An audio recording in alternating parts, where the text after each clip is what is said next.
দোয়া করার সঙ্গে সঙ্গে অনেকের দোয়া কবুল হয়, আবার অনেকের দোয়া দেরিতে কবুল হয়। এমন অনেকেই আছে যাদের দোয়া কবুল হয় না। কিন্তু কেন কারো দোয়া দ্রুত কবুল হয় আবার কারো দোয়া কবুল হয় না? দোয়া কবুলের জন্য বিশেষ কোনো নিয়ম বা আদব আছে কি? থাকলে সেগুলো কি? হ্যাঁ, দোয়া কবুলের জন্য বেশ কিছু আদব রয়েছে। কোরআন সুন্নাহর দিকনির্দেশনা সম্বলিত আদবগুলো তুলে ধরা হলো। সেগুলো হচ্ছে: ১.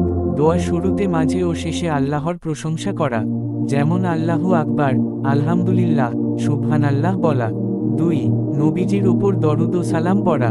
নবীজি সাল্লাল্লাহু আলাইহি ওয়াসাল্লাম বলেছেন, বান্দা যতক্ষণ কোনো গুনাহ অথবা আত্মীয়তার সম্পর্কচ্ছেদের দোয়া না করে এবং তড়িঘড়ি না করে, ততক্ষণ তার দোয়া কবুল হতে থাকে। সাহাবায়ে কেরাম আরজ করলেন, তড়িঘড়ি দোয়া করার অর্থ কি? তিনি বললেন, এর অর্থ হলো এরূপ ধারণা করা যে, আমি এত দীর্ঘক্ষণ থেকে দোয়া করছি, অথচ এখন পর্যন্ত কবুল হলো না। এরপর নিরাশ হয়ে দোয়া ত্যাগ করা। মুসলিম, তিরমিজি। ৩. দোয়া কবুলের সময় দোয়া করা।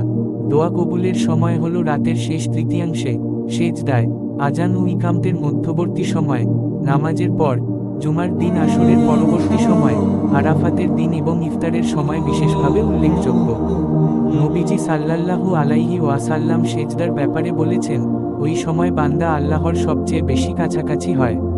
তাই বান্দার দোয়া কবুল হওয়ার সম্ভাবনাও বেশি থাকে। মুসলিম। ৪.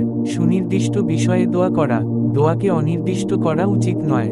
নবীজি সাল্লাল্লাহু আলাইহি ওয়াসাল্লাম বলেছেন, তোমরা এরূপ বলো না যে, আল্লাহ যদি তুমি চাও, আমাকে মাফ করো। বরং চাওয়াকে সুনির্দিষ্ট করতে হবে, কেননা আল্লাহকে বাধ্য করার কেউ নেই।